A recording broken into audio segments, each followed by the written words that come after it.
사람들은 드라마나 영화를 좋아합니다. 최근에는 넷플릭스 통해서 전 세계의 영화와 드라마를 시청할 수 있습니다. 동시에 우리나라의 영화와 드라마도 넷플릭스 통해서 전 세계 사람들이 시청합니다. 이런 영화나 드라마를 끝까지 재미를 배가시키고 또 몰입도를 높이게 하는 요소가 있습니다. 그것은 무엇인가 하면 반전입니다. 만약에 영화나 드라마에 반전이었다면 밋밋하거나 아주 지루한 내용이 되고 말 것입니다. 하지만 반전은 끝까지 영화나 드라마를 사람들로 하여금 시청하게 합니다. 요셉의 이야기를 보면 끝없는 반전의 이야기가 전개되고 있습니다. 요셉은 아버지의 사랑을 독차지하였습니다. 채석옷을 입었습니다. 하지만 형들의 미움에 의해서 구덩이에 빠졌고 이스마엘 사람들에게 노예로 팔렸습니다. 그것도 애굽 땅까지 노예로 팔렸던 것입니다. 이런 노예였던 요셉이 보디발의 총애를 받아서 가정총무의 자리에 올라갔습니다. 노예로서는 아주 성공한 케이스입니다. 하지만 그것도 잠시였습니다. 보디발의 아내의 모함에 의해서 요셉은 감옥에 들어가고 말았습니다. 아무런 희망이 없었습니다. 감옥에서 나올 수 있는 가능성도 없었습니다. 하지만 그곳에서 하나님께 함께 하셔서 감옥의 재반 사무를 맡는 자리에 있게 되었습니다. 그러다 어느 날 바로의 술 맡은 관원장과 떡 굽는 관원장이 들어왔습니다. 요셉은 개인적으로 그들을 섬기다가 어느 날 그들의 얼굴에 근심의 빛을 발견하였습니다. 어찌하여 당신들의 얼굴에 근심이 있습니까? 술 맡은 관원장과 떡 굽는 관원장은 그들이 꿈을 꾼 내용에 대해서 이야기합니다. 요셉은 그 꿈을 해석해 줍니다. 그 해석대로 술 맡은 관원장은 바로 앞에 복직하게 되었고 떡 굽는 관원장은 나무에 달려서 죽고 말았습니다. 요셉은 술 맡은 관원장에게 부탁을 합니다. 만약 당신이 나의 꿈 해석대로 바로 앞에 복직하게든 나를 기억하여 주옵소서. 나는 히브리에서 끌려온 자고 이런 죄를 지을 자가 아닙니다. 하면서 간곡하게 부탁을 하였습니다. 하지만 술 맡은 관원장은 복직하자마자 요셉에 대해서 까맣게 잊어먹고 말았습니다. 기억하지 않았습니다. 완전한 희망이 사라졌습니다. 술 맡은 관원장이 복직될 때만 하더라도 요셉은 희망을 가졌습니다. 그러나 그 희망이 완전히 사라진 채로 2년이 흘러갔습니다. 요셉의 반전의 내용은 먼저 좋은 쪽에서 나쁜 쪽으로 이어지는 반전이 나옵니다.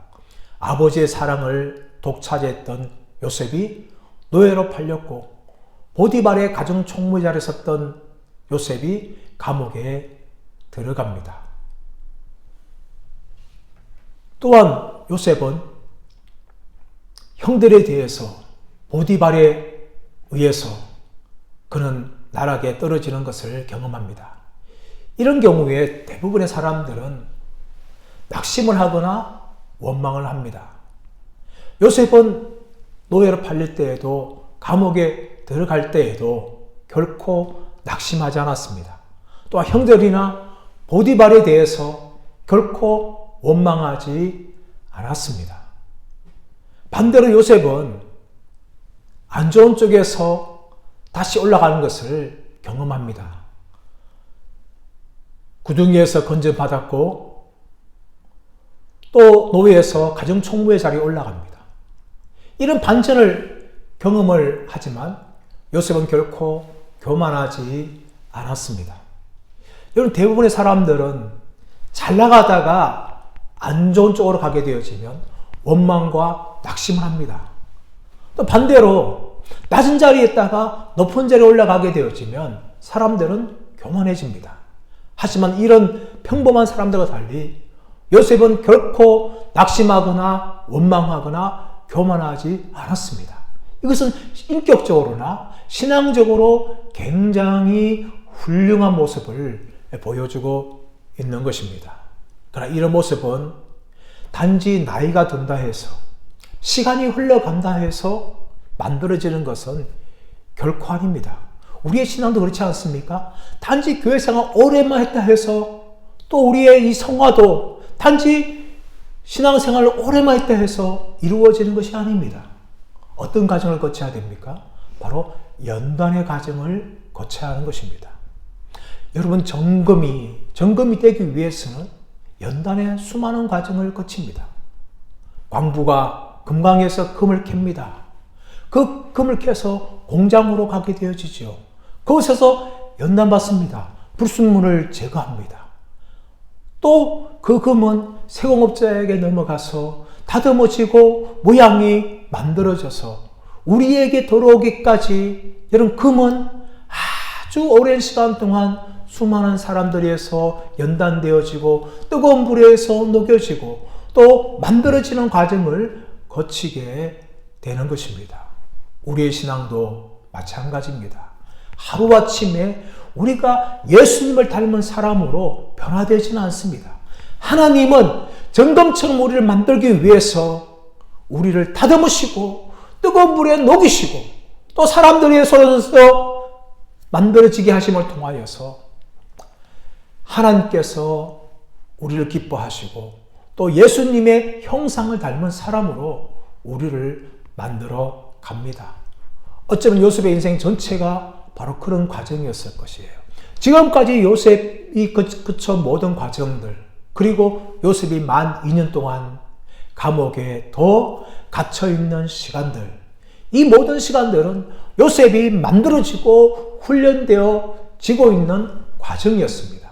시편 105편 17절에서 19절 말씀 보시면, 한 사람을 보내셨으며 요셉이 종으로 팔렸도다. 그 발에 착고를 차고 온몸에 쇠사슬을 매었으니 하나님의 말씀이 그에게 응할 때까지라. 그 말씀이 그를 단련하였도다. 이렇게 말씀합니다. 요셉은 꿈을 꾸었습니다. 그 꿈은 하나님의 계시였습니다. 하나님의 말씀이었어요. 근데 그 말씀이 이루어질 때까지 요셉은 수많은 시간 동안 하나님 위해서 만들어지고 연단되어졌습니다. 그 시간이 이제 2년이 지나게 되어지면서 요셉은 감옥에서 나오게 되어집니다. 오늘 1절 말씀 보시면, 만 2년 후에 바로가 꿈을 꾼 적 자기가 나일강가에 서 있는데 라고 시작합니다. 오늘 본문을 시작하면서 바로의 꿈에 대해서 스토리가 전개되어집니다. 바로는 꿈을 꿉니다. 먼저 나일강가에 살찌고 풍성한 7 암수가 있는데 나중에 야위고 마른 7 암수가 나와서 이 살찐 7 암수를 잡아먹는 그런 꿈을 꿉니다. 이 꿈을 꾸자 바로는 깜짝 놀랍니다. 마음이 진정이 안 되죠. 번민하다가 또다시 잠을 잡니다. 그런데 풍성한 이 이삭 7이 나오고 있는데 그 다음에 바짝 마른 텅 빈 이 이삭 7이 나와서 그 풍성한 7 이삭을 또 먹어버리는 거예요. 바로는 너무나 놀라서 잠에서 깹니다. 그리고 8절 말씀 보시면 마음이 번민했다라고 성경은 이야기합니다.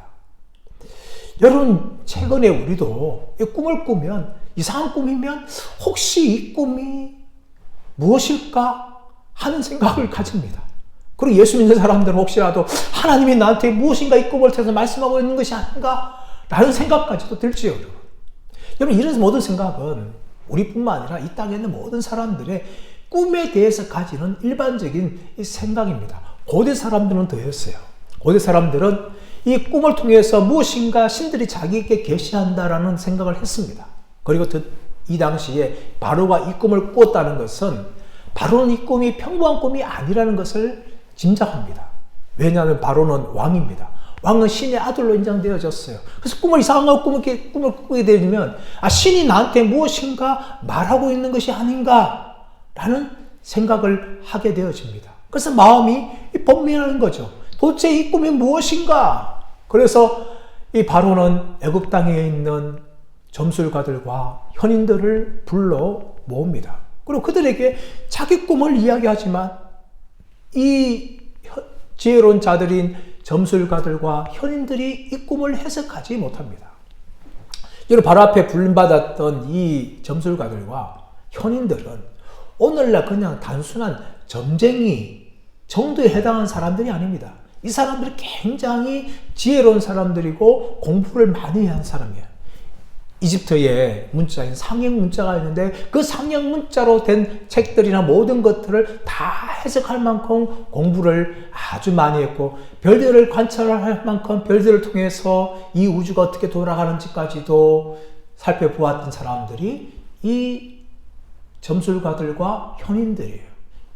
예수님께서 태어날 때에 동방박사가 예수님을 찾아왔지요. 바로 그 사람들, 어떤 사람이면 이런 사람들 종류예요. 굉장히 지혜로운 사람들이었습니다. 공부를 굉장히 많이 한 사람들이었어요. 하지만 바로가 이 꿈을 이야기했는데 불구하고 그들은 전혀 해석을 하지 못한 것입니다. 여러분, 그렇다면 왜 해석을 하지 못했을까요? 그 이유는 무엇인가 하면 이 바로의 꿈은 단순한 꿈이 아니라 하나님의 계시였기 때문입니다. 그래서 이들이 하나님의 계시를 해석하지 못한 거예요. 하나님의 계시는요, 사람의 지혜, 또 사람이 공부를 많이 했다 해서 풀 수 있는 것이 결코 아닙니다. 하나님의 계시는 하나님의 영에 감동될 사람들만이 해석을 할 수 있는 거예요. 그러므로 세상 공부를 많이 했던 이 점술가들과 현인들은 바로의 꿈을 결코 해석할 수가 없었습니다. 그때 옆에 있던 술 맡은 관원장이 바로에게 이렇게 말합니다. 왕이여, 내 죄를 기억하나이다. 우리 한글의 구절 말씀 보시면 내 죄라고 나오고 있지만 좀 더 정확히 보면 내 죄들을 기억합니다 라고 고백하는 것입니다. 왜 술 맡은 관원장이 자신의 죄들이라고 말할까요? 그것은 과거에 요셉이 자신을 구해달라고 그렇게 간곡히 부탁했던 것을 잊어버린 죄이기도 하고, 또 그것에 대해서 미리 바로에게 말하지 않기 때문에 바로에게도 죄를 지었기 때문에 이 술 맡은 관원장은 내 죄들을 기억하나이다 라고 이야기하는 것입니다. 그러면서 자기가 감옥에 있었던 이야기를 합니다. 어느 날 저와 떡 굽는 관원장이 꿈을 꾸었습니다. 근데 그 꿈의 의미를 전혀 알지 못하였습니다. 그런데 그 감옥에 있던 요셉이란 사람이 저와 술 맡은 관원장의 꿈을 해석해 주었는데 그 꿈 그대로 다 이루어졌나이다 라고 이야기합니다. 바로가 그 말을 듣자 깜짝 놀라면서 빨리 요셉을 데려와라. 여러분, 요셉은 바로에게 서기까지 2년이라는 세월을 더 있다가 바로가 꿈을 꾸었을 때야 비로소 감옥에서 나올 수가 있게 되었습니다. 여러분, 이것은 하나님의 타이밍이 얼마나 절묘한지를 우리에게 보여줍니다. 우리 앞에 있는 요셉의 이야기를 통해서 하나님의 타이밍에 대해서 함께 살펴본 적이 있어요. 요셉이 물 없는 구덩이에 빠졌습니다. 근데 만약에 물이 넘쳐나는 구덩이에 빠졌다면 어떻게 되었을까요? 요셉은 익사했을 것입니다. 하지만 하나님께서는 물 없는 구덩이에 요셉을 던지게 하셨어요. 그리고 나서 그 물 없는 구덩이에 오래 두는 것이 아니라 이스마엘 상인들이 그곳을 지나가게 함을 통하여서 물 없는 구덩이에서 목말라 죽지 않고 살아나게 하신 것입니다. 여러분, 이스마엘 상인들이 지나가게 하신 것도 하나님의 타이밍이었어요. 절묘하게 그것이 들어맞은 거예요. 그래서 요셉이 애굽 땅까지 노예로 오게 된 것입니다. 여러분, 오늘 본문에도 마찬가지입니다. 만약에 술 맡은 관원장이요, 자신이 그 감옥에서 나오자마자 바로에게 그 이야기를 했다면 요셉은 감옥에서 나올 수는 있었을 것이에요. 하지만 바로 앞에 설 수는 없었습니다. 바로가 부를 일이 없는 거죠. 억울하면 풀 수 있었습니다. 또 다른 아마 노예 집으로 팔려갔을 거예요. 그리고 그 바로가 꿈을 꾸었을 때는 요셉을 찾을 수 없을 위치가 될 수도 있었습니다. 하지만 하나님께서는 바로가 꿈을 꿀 때까지 정확히 말하면 하나님이 바로에게 꿈을 주실 때까지 요셉을 만 2년 동안 감옥에 더 가두어 두셨어요. 그리고 바로에게 꿈을 꾸게 하셨을 때에 바로 그때 요셉을 감옥에서 불러내서 바로 앞에 세우게 하신 것입니다. 여러분, 이것이 얼마나 절묘합니까? 하나님의 타이밍은요, 우리가 예측할 수가 없어요. 우리의 시간을 맞추려고 하였지만, 여러분, 우리의 시간은 결코 하나님의 타이밍을 짐작할 수가 없는 거예요. 요셉이 만 2년 동안 얼마나 기다렸겠어요. 하루하루 새리면서 내가 빨리 나가고 싶다, 그런 마음 들지 않았겠습니까? 그러나 요셉은 만 2년 동안 더 감옥에서 기다려야 했었습니다. 그리고 하나님께서는 이 요셉을 바로의 꿈을 통해서 감옥에서 나오게 하신 것입니다. 사랑하는 여러분, 성경에 보시면 하나님의 타이밍에 대한 이야기가 정말 많이 나옵니다. 하나님의 아브라함을 75세에 가나안 땅에 들어가게 하셨어요. 내가 너를 통하여 큰 민족을 이루고 내 이름을 창대하겠다. 여러분, 그 말 들었을 때 아브라함이 얼마나 기뻤을까요? 야, 내가 큰 민족을 이루는데 아직 한 명도 없지만 큰 민족을 이룰 거야. 내 이름이 창대하게 될 거야. 아브라함은 흥분했을 거예요. 그러나 하루가 지나고 1년이 지나고 10년이 지나고 20년이 지나도 아무런 소식이 없는 거예요.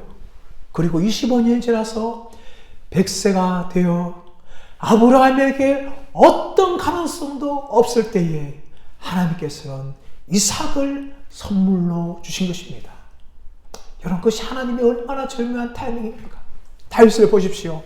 다윗이 사무엘로부터 기름 부음 받을 때의 나이가 학자들에 의하면 12살 정도 되었을 것이다 라고 이야기합니다. 근데 여러분, 다윗이 유다 왕이 될 때 나이가 30살이에요. 무려 18년을 지나가야 합니다. 다윗이 얼마나 기다렸을까요?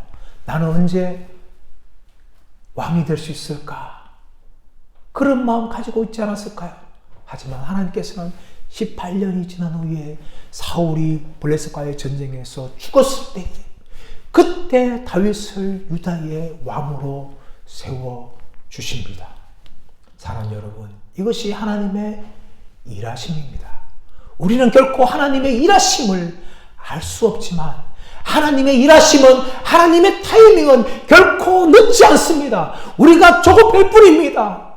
여러분, 그러므로 우리는 하나님을 신뢰하고 하나님께서 나의 인생 가운데 일하시고 하나님의 타이밍은 결코 늦지 않는다는 것을 우리 믿고 믿음으로 살아가시기를 예수님의 이름으로 축복합니다. 이제 만 2년 지난 후에 요셉은 바로 앞에 서게 됩니다. 14절 말씀 보시면 바로가 요셉을 부를 때에 요셉의 수염을 깎고 옷을 입게 합니다. 여러분, 애굽 사람들은 수염을 기르지 않았어요. 아시아 이 셈족 계열은 대신에 수염을 길렀습니다. 그래서 바로 앞에 설 때는 단정하기 위해서 이 수염을 자른 거죠. 그리고 바로 앞에 설 수 있는 옷을 입힌 겁니다. 여러분, 요셉의 이야기를 보면 재미있는 소재가 하나가 있는데 그것이 무엇인가 하면 옷이라는 것입니다. 여러분, 옷에 의해서 요셉 스토리는 전개되어집니다. 아버지의 사랑을 받을 때에 요셉은 채색 옷을 입었습니다. 그러나 형들에서 미움받아 구덩이에 던질 때는 그 채색 옷이 벗겨졌습니다. 그리고 애굽 땅에 노예로 팔렸을 때에 요셉은 노예가 입는, 종이 입는 옷을 입어야 됐었어요. 그리고 감옥에 들어갈 때에는 제수의 옷을 입었습니다. 그리고 이제 바로 앞에 서게 될 때에 바로 앞에 서기에 합당한 옷을 요셉은 입게 됩니다. 그리고 나중에 바로 위에서 총리로 세워질 때는 총리의 옷을 입게 되는 거죠. 요셉의 이야기는 옷에 따라서 요셉의 이 스토리가 전개되는 것을 볼 수가 있습니다. 이제 요셉은 바로 앞에 서기 위해서 합당한 옷을 입고 섰습니다. 그때 바로가 묻습니다. 내가 꿈을 꾸었는데 이 꿈에 대해서 애굽 땅에 있는 모든 점술가들과 현인들이 해석할 수 없었다. 그런데 히브리인 네가 과연 이 해석을 할 수 있겠느냐? 여러분, 이렇게 말하는 이 바로는요, 사실 요셉을 높여주는 것이 아닙니다. 내가 듣기에 네가 꿈을 푼다 하는데 정말 네가 풀 수 있느냐 하면서 요셉을 의문시하거나 약간 비웃는 그런 의미를 가지고 있습니다. 여러분, 충분히 그렇지 않겠습니까? 정말 애굽 땅 안에 있는 정말 내노라하는 지혜자들인 점술가들과 현인들은 이 바로가 꾸었던 이 꿈에 대해서 전혀 해석하지 못했습니다. 근데 바로는 요셉에게 자신의 꿈에 대해서 이야기하면서 한 가지 힌트를 줍니다. 그것은 무엇인가 하면 내가 꿈을 하나 꾸었는데, 여러분, 이것은 무슨 말일까요? 여러분, 분명히 바로가 꿈을 꾼 것은 두 개입니다. 두 개 내용이에요. 근데 바로는요, 그 꿈의 의미가 한 가지라는 것을 감을 잡습니다. 여러분, 그러나 이 애굽 땅에 있는 지혜로운 자들은 전혀 해석을 하지 못한 거죠. 그 이유에 대해서 분명히 요셉은 정확하게 이야기합니다. 25절 말씀 보시면 이렇게 되어 있죠. 요셉이 바로에게 이르되 바로의 꿈은 하나라. 하나님이 그가 하실 일을 바로에게 보이심이니이다. 하나님이 바로에게 보이셨기 때문에 이 애굽 땅에 있는 그 똑똑한 점술가들과 현인들이 바로의 꿈을 해석하지 못한 것입니다. 이렇게 이야기합니다. 그러면서 요셉은 바로에게 꿈의 꿈에 대해서 이야기하라고 말합니다. 바로는 이야기합니다. 바로는 자신의 꿈에 꿔든 것을 다 이야기를 합니다. 그에 대해서 요셉이 이제 설명을 하게 되어지는데, 무엇보다 요셉은 그 설명을 하기 전에 아주 16절에서 중요한 이야기를 합니다. 16절 말씀 보십시오. 요셉이 바로에게 대답하여 이르되 내가 아니라 하나님께서 바로에게 변하는 대답을 하시리이다.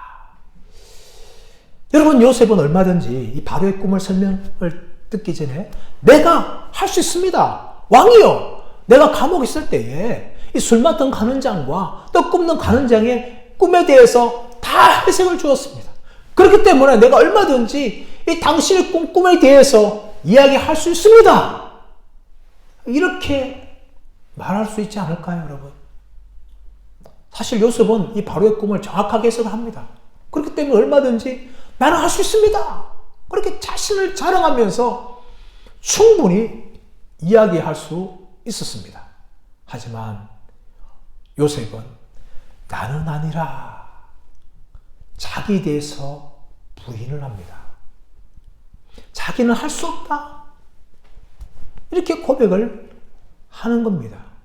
무엇이 요셉을 이렇게 만들었을까요?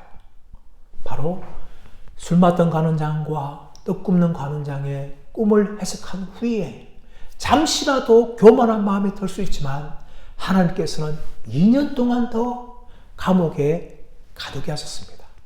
이 2년 동안 요셉은 무엇을 생각했을까요? 술 맡은 간원장의 꿈과 떡 굽는 간원장의 꿈을 내가 해석할 수 있는 것이 아니구나. 나는 내 앞에 인생도 알 수 없는 연약한 인간이구나 라는 것을 요셉이 2년 동안 깨달았던 것입니다. 만약에 여러분 이 2년의 과정 없이 술 맡은 간원장이 바로 앞에 데려갔다면 요셉은 당당하게 이야기했을 거예요. 왕이요, 내가 술 맡은 간원장과 떡 굽는 간원장을 해석해 주었습니다. 그렇다면 충분히 당신의 꿈도 해석할 수가 있습니다. 여러분, 이렇게 얼마든지 말할 수 있지 않겠습니까? 그러나 요셉은 만 2년 동안 자신이 얼마나 보잘것없는 존재인지, 비록 술 맡던 간원장과 떡 굽는 간원장의 꿈에 대해서 해석할 수 있는 능력을 가졌지만 나 자신의 인생의 미래까지도 알 수 없는 연약한 인간이구나 라는 것을 요셉이 경험하게 된 것입니다. 사람 여러분, 하나님께서는 이렇게 우리를 아무것도 아니라는 것을 알게 하십니다. 이것을 하는 사람들이 어디로 갑니까? 바로 하나님에 대해서 철저히 의지하고 하나님을 높이는 사람으로 바뀌는 거죠. 요셉은 나는 아니라 하면서 하나님께서 바로에게 변하는 대답을 하실 것입니다. 나는 알 수 없지만 하나님이 말씀하실 것입니다 하면서 하나님에 대해서 신뢰할 뿐만 아니라 하나님을 높이는 사람으로 요셉은 변화되어집니다. 사랑 여러분, 우리가 우리 자신들의 모습에 대해서 철저하게 실망하지 않으면 우리는 교만할 수밖에 없는 거예요. 우리는 천성적으로 교만하지 않습니까? 우리는 아담과 하와의 후손이에요, 여러분. 아담과 하와가 무슨 죄를 지었습니까? 하나님같이 되고 싶은 죄를 지은 거예요. 천성적으로 인간은 교만한 존재입니다. 저와 여러분은 교만한 존재예요. 이런 교만한 존재가 낮아지고 하나님을만 높이고 하나님을 철저하게 의지하기 위해서는 우리가 우리 자신을 부인하게 되어지는 그런 과정에 들어가야 하는 겁니다. 하나님은 많은 년 동안 요셉을 감옥에 더 가두심을 통하여서 요셉이 나 자신은 아무것도 아니구나. 나는 비록 술 맡던 가는 장과 뜻 굽는 가는 장의 꿈을 해석할 수 있는 능력을 가졌지만 내 인생에 대해서 아무것도 모르는구나 라는 것을 철저히 깨닫고 요셉은 하나님만 높이는 그런 사람으로 변화되었던 것입니다. 사랑 여러분, 우리가 하나님께서 우리를 사용하실 때는 반드시 이 과정을 거칩니다. 사도 바울을 보십시오. 신약성경 13권을 기록을 하였습니다. 수많은 기적을 행하였어요. 그리고 셋째 하늘까지 올라간 놀라운 체험을 하였습니다. 이렇게 얼마든지 교만할 수 있던 사도 바울이 왜 끝까지 겸손했습니까? 그것은 자신의 몸에 육체의 가시를 가졌기 때문입니다. 사도 바울은 육체의 가시, 이것을 위해서 3번이나 주님께 간구했습니다. 그러나 주님께서는 사도 바울에게 말합니다. 내 은혜가 내게 족하도다. 이는 내 능력이 약한 데서 온전하여 짐이라. 사도 바울은 자신의 몸에 육체의 가시, 사단의 흔적을 가지고 있었습니다.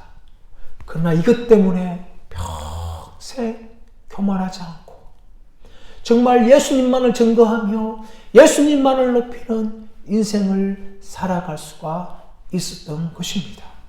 사람 여러분, 하나님이 왜 우리를 낮추십니까? 왜 우리에게 때로는 감당하지 못할 고난도 주십니까?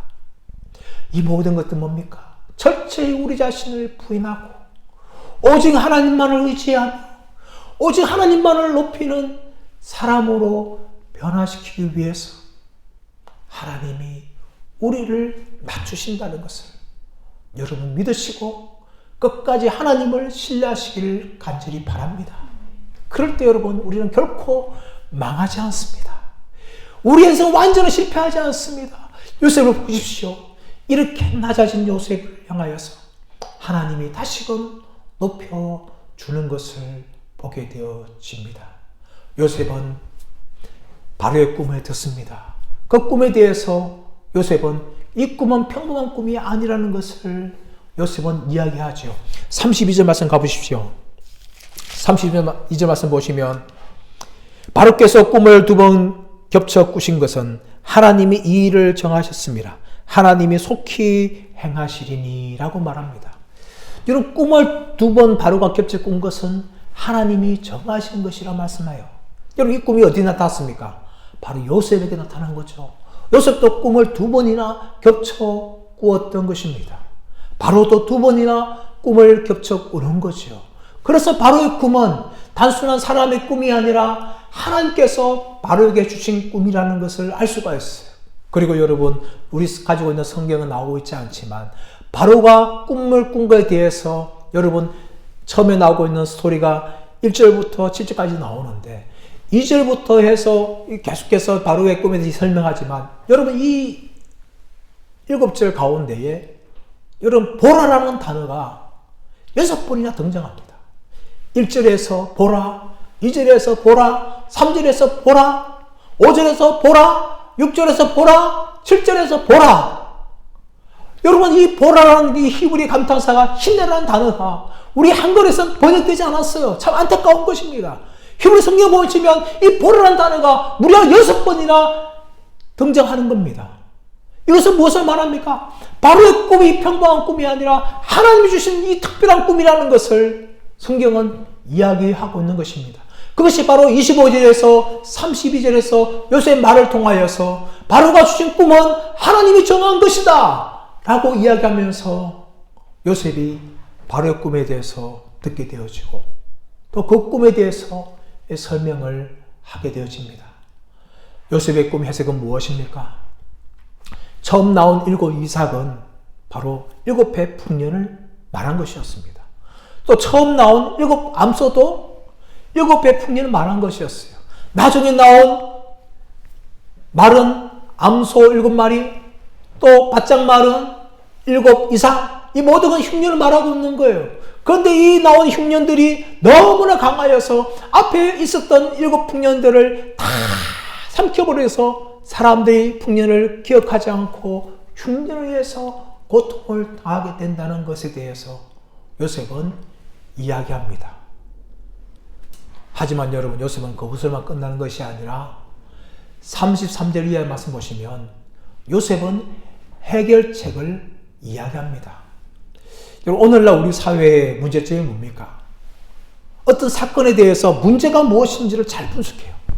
그리고 그 사건에 대해서 또 그 사람에 대해서 온갖 비난을 쏟아냅니다. 그런데 정작 그런 비난만 쏟아내고 아무런 해결책이나 대책을 말하지 않아요, 여러분. 정치를 보십시오. 사회를 보십시오. 가정을 보십시오. 모두가 다 비난하기 바쁩니다.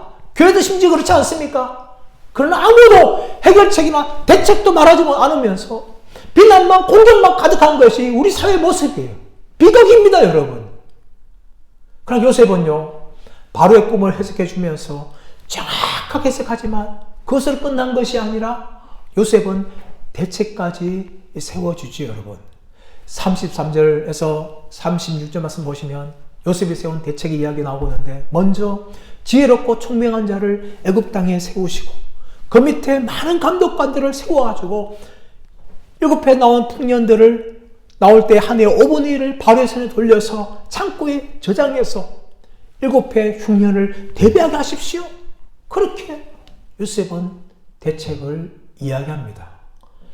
이렇게 요셉은 아주 지혜로운 방법을 이야기하면서 어쩌면 자기 입이 굉장히 간지러웠을 거예요.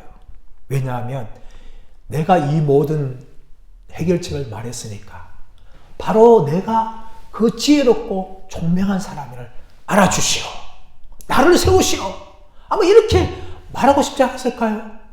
그러나 여러분, 요셉은 결코 자신이 그 지혜롭고 총명한 사람이라는 것을 이야기하고 있지 않습니다. 이것은 얼마나 요셉이 겸손해졌는지를 이야기합니다. 여러분, 겸손한 사람은요, 자신의 입으로 자기를 자랑하지 않습니다. 교만한 사람이나 아무것도 없는 사람들은 항상 자신의 입으로 자기를 자랑합니다. 이것이 겸손한 사람이냐 교만한 사람이냐를 알 수 있어요. 지혜로운 사람이냐 어리석은 사람이냐를 알 수가 있는 거예요.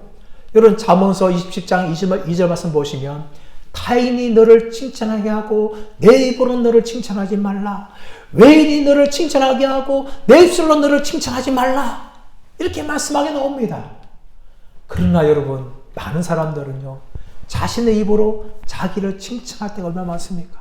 자신의 입으로 자기를 높일 때가 얼마나 많습니까? 모두가 다 교만하고 모두가 다 어리석은 존재예요. 성경은 너의 입으로 너를 칭찬하지 말고 다른 사람과 하여금 너를 칭찬하게 하라, 그렇게 말씀합니다. 요셉은 이 말씀대로 요셉은 전혀 자기를 높이지 않습니다. 자기를 자랑하지 않습니다. 그러자 여러분 38절 말씀 가보시면 무엇이 나옵니까? 바로가 알아주는 거지요. 바로가 알아줍니다.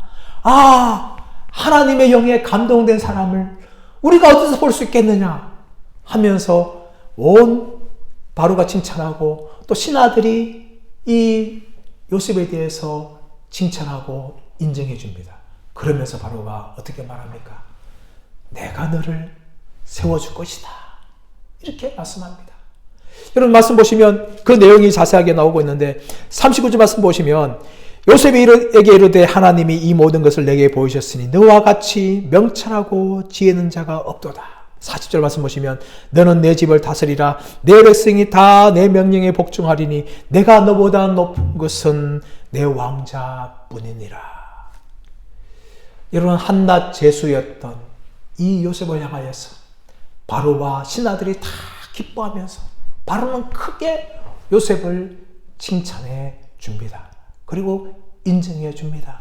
내가 너보다 높은 것은 내 왕자뿐이니라.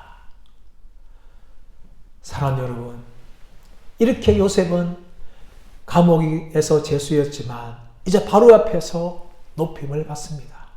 근데 이 높임을 받는 과정 가운데 거치는 것은 무엇입니까? 낮아지는 단계였습니다.